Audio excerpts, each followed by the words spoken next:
नमस्कार। मैं धनंजय कुमार द नागरिक में आपका स्वागत है।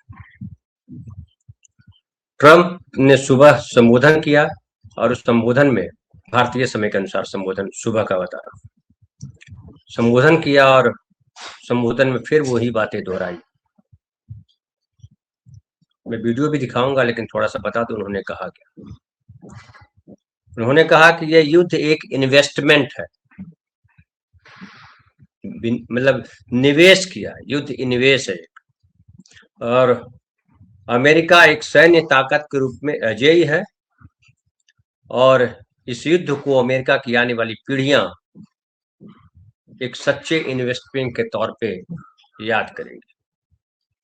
और कहा कि आने वाली जो पीढ़ियां उसके लिए बड़ा इन्वेस्टमेंट है। और उन्होंने कहा कि 20वीं सदी और 21वीं सदी के युद्धों की अवधि का जिक्र किया और कहा कि वो सारे कई साल तक चले। अभी तो सिर्फ 32 दिन हुए हैं अभी ये जो युद्ध हमने चलाया है। और ट्रंप ने ये भी कहा कि अब अमेरिकी नागरिक ईरानी आक्रामकता और परमाणु ब्लैकमेल के खतरे में नहीं है। यानी अब जो है अमेरिका ईरान के खतरे से बाहर हो गया है। और उन्होंने कहा कि अमेरिका अब पहले से कहीं ज्यादा सुरक्षित, मजबूत और समृद्ध हो। हालांकि आज ये भी खबर आई इसके बाद कि इराक में जो अमेरिकन हैं उनसे कहा गया कि आप जितनी जल्दी हो सके अमेरिका छोड़ दीजिए। और कंट्राडिक्टरी बयान। फिर देखिए उसके बाद कहा, ट्रंप ने अपना 19 मिनट का संबोधन दिया और कहा कि ईरान पर हमला करना इसलिए जरूरी था क्योंकि वो परमाणु हथियार बनाने के बेहद करीब पहुंच गया था। लेकिन अब ईरान की नेवी खत्म हो गई, उनकी एयरफोर्स तबाह हो गई है और उनके ज्यादातर नेता मर चुके हैं। और कहा कि अब जो है हम जीत के करीब हैं, ईरान खत्म हो चुका है। इजराइल और मिडिल ईस्ट के देशों का जो है उन्होंने शुक्रिया भी अदा किया और कहा कि ये सऊदी अरब, बहरीन, कतर, कुवैत, यूएई और इजराइल के हम जो है शुक्रिया अदा करते हैं, उनका आभार व्यक्त करते हैं। और ट्रंप के इस भाषण के बाद तेल की कीमतों में उछाल आ गया। एशियाई बाजारों में फिर से गिरावट दर्ज की गई। भारतीय बाजार में भी अच्छी खासी गिरावट। अभी देखिए ये जो है 1414 पॉइंट नीचे है सेंसेक्स। कल सवेरे इस समय जो है बहुत तेजी में था लेकिन बाद में फिर कमजोर पड़ा और आज फिर से एक बार शेयर बाजार जो है गिरा हुआ है, क्योंकि कल लग रहा था कि युद्ध से अब हट गए हैं ट्रंप, हॉर्मुज खुले न खुले हमें कोई मतलब नहीं। जब ऐसा कहा था तो लगा था कि अब जो है ट्रंप हार मान चुके हैं एक तरह से। लेकिन उसने अपने संबोधन में जो कहा उसमें दिखाई पड़ता है कि अमेरिका अभी भी चाहता है कि युद्ध चले। ट्रंप खास करके चाहते हैं युद्ध चले और जो जिस तरह से उन्होंने हवाला दिया वो भी हम दिखाते हैं आपको। लेकिन उसके पहले एक फोटो दिखाते हैं। ये देखिए, ये जो अब इसे समझिए किस लेवल पे चीजें चल रही है। ये जो है उनके, एक सेकंड, हाँ, ये जो है व्हाइट हाउस के स्पिरिचुअल एडवाइजर लीडी, और उन्होंने कहा कि उनका नाम है, देखिए एडवाइजर का, Paula White. Paula White compares President Trump to इशू जीसस क्राइस्ट। ट्रंप की तुलना जो है जीसस क्राइस्ट की से की है। सोचिए चमचागिरी का क्या लेवल है, या ट्रंप का कितना भय है, या ट्रंप ने किस तरीके से अमेरिका पे कब्जा किया हुआ है। मतलब एक तरफ ये आदमी एप्स्टीन फाइल में इसका नाम है, इस पे मुकदमा है, इसके तमाम तरह के करप्शन के चार्जेस और क्या क्या है। ये तो कोई नैतिकता नहीं है। और इसकी तुलना ये लेडी जो है, जो स्पिरिचुअल एडवाइजर है व्हाइट हाउस की, वो कह रही है कि ये जो है जीसस क्राइस्ट की तरह, saying he was betrayed, arrested and falsely accused. मतलब ट्रंप के खिलाफ जितना अरेस्ट हुए या उन पे गलत आरोप लगाए गए या उनको धोखा दिया गया। She says Trump rules like Jesus. Trump जो है जेजस की तरह पुनर्जीवित हुए, डिफीटेड डेथ, मृत्यु को हराया है, and will defeat all of his enemies. It is a familiar pattern our lord and saviour showed us. तो ये देखिए स्थिति जो है अमेरिका अब लग रहा है कि जर्मनी बनने की तरफ, ट्रम्प जो है हिटलर की तरफ बढ़ रहे हैं। अब हिटलर की भाषा बोलेंगे और वो जो बोल रहे हैं उसमें हिटलर की भाषा है। मैं आपको वीडियो दिखाता हूँ, वीडियो पहले देखिए, 2 वीडियो दिखाऊंगा, पहले ये video. Involvement in World War I lasted 1 year, 7 months, and 5 days. World War II lasted for 3 years, 8 months, and 25 days. The Korean War lasted for 3 years, 1 month, and 2 days. The Vietnam War lasted for 19 years, 5 months, and 29 days. Iraq went on for 8 years, 8 months, and 28 days. We are in this military operation, so powerful, so brilliant, against one of the most powerful countries for 32 days. And the country has been eviscerated. देखिए कह रहे हैं कि जो America का इतिहास रहा है उसको बता रहे हैं और कह रहे हैं कि वर्ल्ड वार 1 में, वर्ल्ड वार फर्स्ट में 1 ईयर, 1 ईयर 7 मंथ और 5 डेज इन्वॉल्व था अमेरिका। फिर जो है वर्ल्ड वार सेकेंड में जो है 3 years 8 months and 25 days war चलता रहा था, अमेरिका उसमें शामिल था। फिर कोरियन वार का जिक्र कर रहे हैं जिसमें 3 इयर्स 1 मंथ एंड 2 डेज लगे थे। फिर वियतनाम वॉर का जिक्र किया जिसमें 19 साल तक लड़ते रहे, 19 साल 5 महीने और 29 दिन। फिर इराक की बात कर रहे हैं, उसमें कहा कि 8 साल 8 महीने और 28 दिन, और अभी तो 32वां ही दिन है। तो देखिए ट्रम्प जो है किस हौसले के साथ या किस टारगेट के साथ खड़े हैं। हालांकि तब और अब में दुनिया बहुत बदल चुकी है। आज अर्थव्यवस्था जो है दुनिया की अलग है और दुनिया अलग तरीके से सोच रहा है। दुनिया में साइंटिफिक डेवलपमेंट अलग तरीके से आया है। और एक और वीडियो दिखाता हूँ, उसके बाद फिर जो है हम अपनी बात करेंगे। ये देखिए। We're going to hit them extremely hard over the next 2 to 3 weeks. We're going to bring them back to the Stone Ages where they belong. तो ये कह रहे हैं कि हम 2-3 हफ्तों में ईरान पे बड़ा हमला करने जा रहे हैं। तो एक बार कहिए कि ट्रम्प ने जो इस तरह का बयान दिया है उससे शेयर बाजार का गिरना लाजमी है, क्योंकि एक पूरी दुनिया में जो है एक पैनिक है, एक अनिश्चितता का माहौल खड़ा हो गया है फिर से। और ट्रम्प के संबोधन से ये लग रहा है कि जिद में है ट्रम्प, और इस जिद में पूरी दुनिया की अर्थव्यवस्था को जो है खत्म करके रहेंगे। और ये जानते हैं कि अमेरिका दुनिया की सबसे बड़ी अर्थव्यवस्था है, तो अमेरिका का नुकसान भी होगा तो कम नुकसान होगा, बाकी दुनिया के ढेर सारे देश जो है निपट जाएंगे। उसमें हमारा देश भारत भी शामिल है, क्योंकि महंगाई बहुत भयंकर बढ़ेगी। तेल हमारा नहीं आ रहा है, बाहर से तेल मंगाएंगे, तेल खरीदेंगे, महंगा बिकेगा, हर चीज की कीमत बढ़ जाएगी। कल आपने सुना ही कि कहा कि ये हवाला दिया जाएगा कि देखिए श्रीलंका में और पाकिस्तान में 350 रुपये लीटर पेट्रोल मिल रहा है, भारत में तो 100 ही हुआ है। तो भारत में भी 350 रुपये तक जाया जा सकता है। और ट्रम्प की जैसे चर्चा की जा रही है कि वो क्राइस्ट, जीसस क्राइस्ट जैसे है, वो पुनर्जीवित हुए।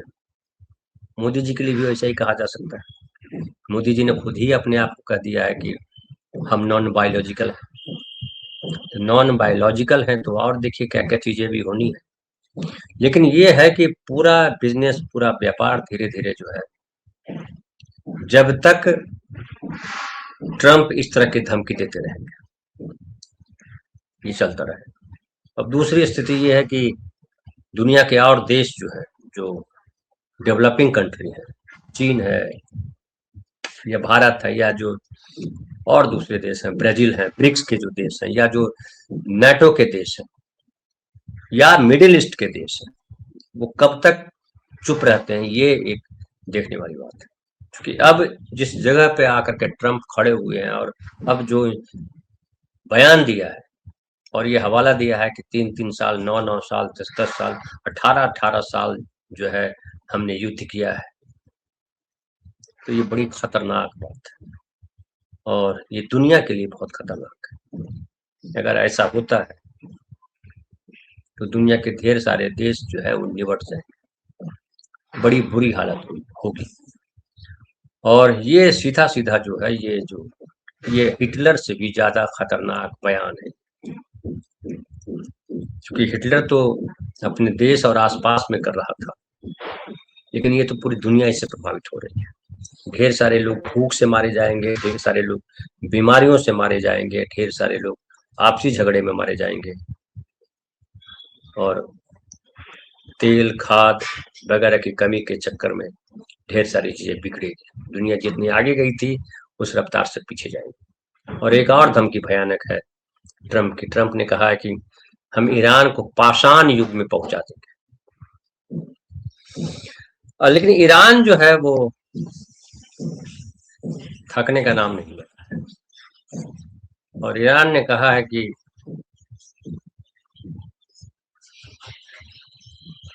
ईरानी सेना ने चेतावनी दी है कि वो अमेरिका और इजरायल पर भीषण हमले करेगी। ईरान की सैन्य कमान खातम अल अनबिया ने कहा कि युद्ध जारी रहेगा और दुश्मनों को करारा जवाब दिया जाएगा। और ये जो है ट्रम्प ने जब कहा कि पाषाण युग में भेज देंगे, तो जाहिर है पाषाण युग में किसी को भेजोगे तो वो भी पाषाण युग की तरह ही बात करेगा और ये स्थिति बनी रहती है। कब तक बनी रहेगी कोई नहीं बता सकता। या तो फिर थर्ड वर्ल्ड वार हो और देश कूद जाए, इसलिए अमेरिका पे सब मिलकर के हमला करें, ऐसी स्थिति बन सकती है। क्योंकि पूरी दुनिया परेशान है, पूरी दुनिया में तेल का संकट है, ऊर्जा का संकट है, व्यापार चौपट है, अर्थव्यवस्था चौपट है, लोग परेशान है, आवाजाही बहुत कम है। अब देखिए हवाई जहाज की कीमतें भी जो है, हवाई जहाज का फेयर बढ़ा दिया गया है। हिंदुस्तान में अभी सरकार ने कहा है 25% बढ़ा सकते हैं, तो 1000 के करीब, मतलब 250 से 1000 के करीब जो है बढ़ गया है। उस पर जीएसटी वगैरह लगाइएगा तो और बढ़ेगा। तो उसके अलावा होटलों में खाना बहुत महंगा हो गया। मेरी पत्नी बता रही थी, कल उसने कुछ मंगाया था, तो वो जो है 340 रुपये का पहले आता था, 1-2 दिन पहले तक, वो अब सीधा 400 रुपया हो गया, यानी 60 रुपया बढ़ा दिया। तो 25% बढ़ा दिया, 25% से ज़्यादा, बल्कि नहीं, 25% से कम है। 360 रुपये का था और 340 का था और 60 रुपया बढ़ाया, यानी 15 से 20% के बीच बढ़ा दिया है। तो महंगाई जो है और बढ़ेगी। हमारे देश में ऐसे ही 85 करोड़ लोग 5 किलो अनाज पे जी रहे थे, अब उनकी संख्या और बढ़ जाएगी। लेकिन मोदी जी को इसकी चिंता नहीं। मोदी जी बिजी हैं, बंगाल जीतने में मोदी जी बिजी हैं, असम जीतने में, केरल, पौंडीचेरी, तमिलनाडु, सब जगह जीत लेना चाहते हैं। और मोदी जी कह रहे हैं कि कोई संकट नहीं हमारे देश के सामने, जो भी संकट है उसको सरकार जो है वो खत्म कर देगी, सरकार के कंट्रोल में है। हालांकि सरकार के कंट्रोल में कुछ है ऐसा दिखता नहीं। जो बेतहाशा महंगाई है और उस पर जो चीजों के दाम बढ़े हैं वो अनियंत्रित है। और अस्पताल जाइए, स्कूल कॉलेज जाइए, हर जगह जो है जिसकी लाठी उसकी भैंस चल रही है। आम आदमी, कमजोर आदमी निसहाय है।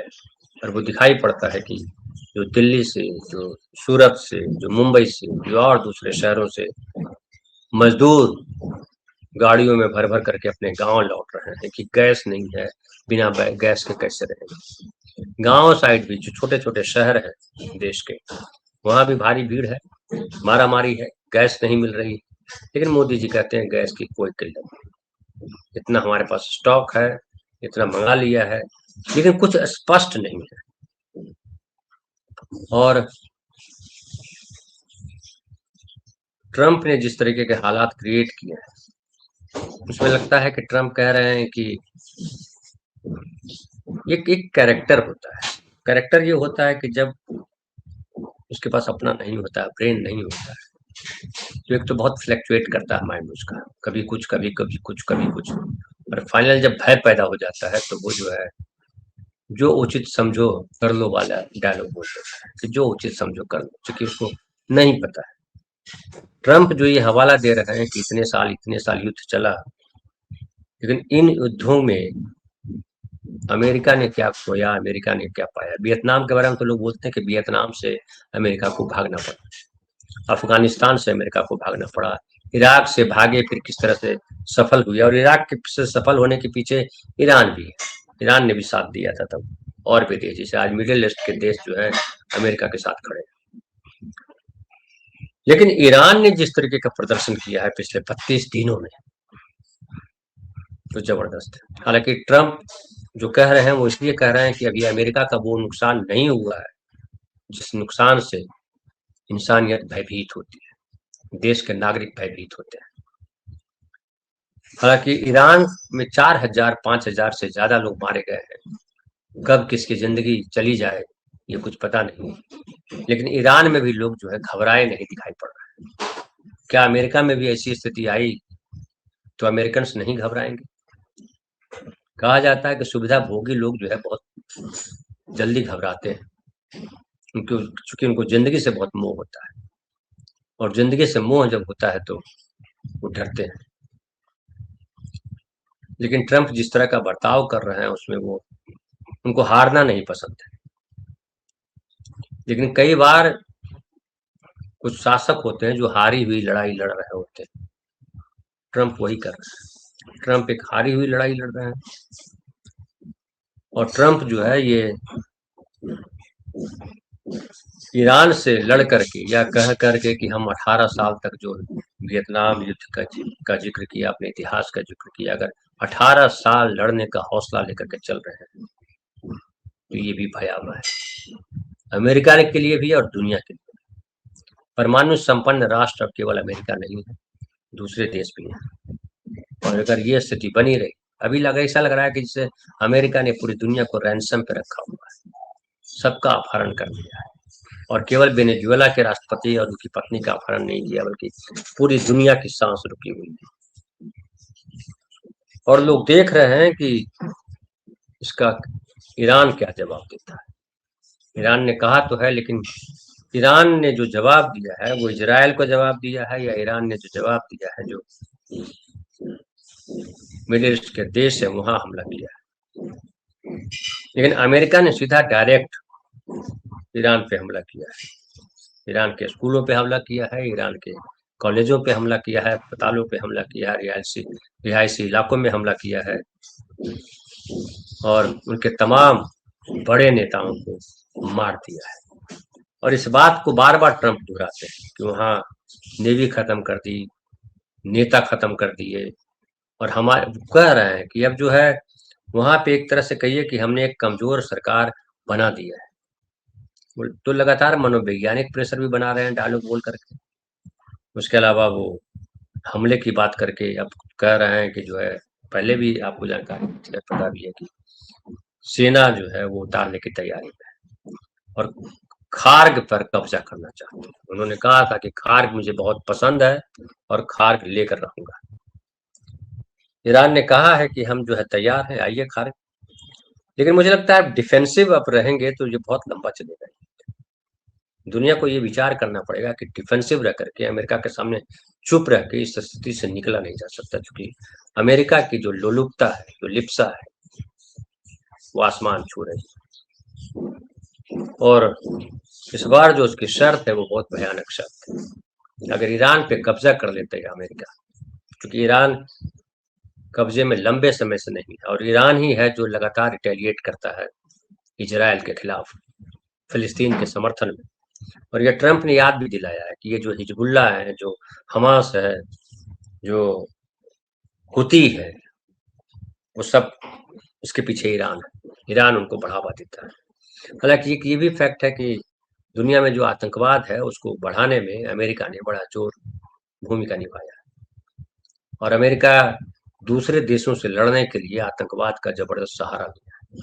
अब ये मुसलमानों को सोचना है। ये जो डायलॉग चलता है कि आतंकवादी यानी मुसलमान, इस्लाम, ये नेतन्याहू ने भी कहा कि कट्टर इस्लाम दुनिया के लिए खतरा है, मानवता के लिए खतरा है। मुसलमानों को बैठ करके सोचने की जरूरत है कि आप जो ये बंदूकें लेकर के हमला किए चलते हो, सरकार के पैरेलल एक सरकार बनाते हो जो आतंकवादी संगठन कहलाता है, जिहादी संगठन कहलाता है। क्या आप इस्लाम की मदद कर रहे हो? कर तो रहा है इजराइल भी वही। इजराइल आपसे ज्यादा खतरनाक कर रहा है। अमेरिका मुस्लिम देशों को रूल कर रहा है एक तरह से। मिडिल ईस्ट के पूरे देश देखिए उसके गुलाम है, उसके इजाजत के बिना चल नहीं सकते। और जो नुकसान हो रहा है देखिएगा मिडिल ईस्ट के देशों से वो वसूलेगा।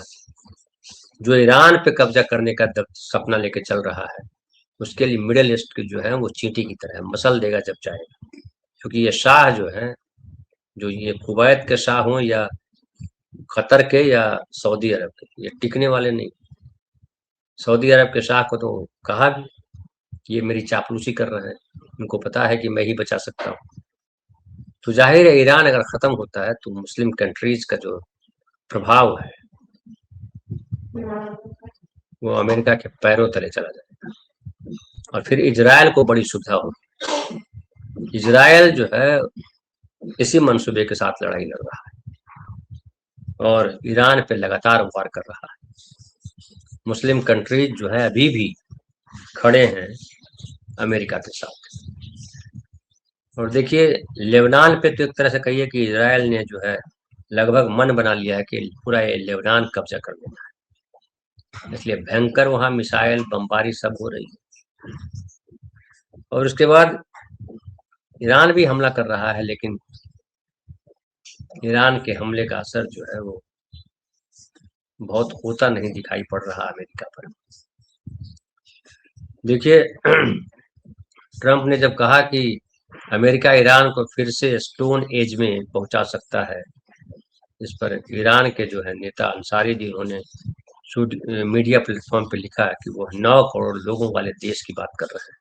ये घृणित और डरावना और गलत है। यास्मीन अंसारी अमेरिका में एरिजोना से प्रतिनिधित्व करने वाली पहली डेमोक्रेटिक सांसद हैं जिनकी जड़ें ईरान से जुड़ी। तो ऐसा नहीं कि अमेरिका में ट्रंप का विरोध नहीं हो रहा, अमेरिका में भी ट्रंप का विरोध हो रहा है। भारत में मोदी जी का विरोध हो रहा है, लेकिन मोदी जी निर्बाध जो है सत्ता में बने हुए हैं। उसी तरह ट्रंप का भी वहां विरोध हो रहा है, लेकिन अमेरिका की जो ट्रंप ने इतिहास याद दिलाया, समझिए एक तरह से बीज बो दिया है कि आगे भी जो राष्ट्रपति आए वो ईरान को निशाने पर रखे। इसका मतलब ये होता है कि ईरान को निशाने पे रखना पड़ेगा और ईरान पे कब्जा कर लेना आने वाले प्रधानमंत्रियों की मंशा होगी, उनका टारगेट है। और देखिए ट्रंप के बारे में कहा जा रहा है कि ट्रंप ने ये जो टारगेट तय किया है, अब वो जिद पे अड़ा हुआ है और वो जो है अब जो है ईरान पे कब्जा न करे न करे, लेकिन जबरदस्त हमला करेगा। और जब तक ईरान अमेरिका को भयानक चोट नहीं देगा तब तक ट्रंप की आवाज बंद नहीं होगी। ट्रंप ऐसे ही बोलते रहेंगे, दुनिया ऐसे ही रैंसम में रहेगी। ये बड़ा खतरनाक है।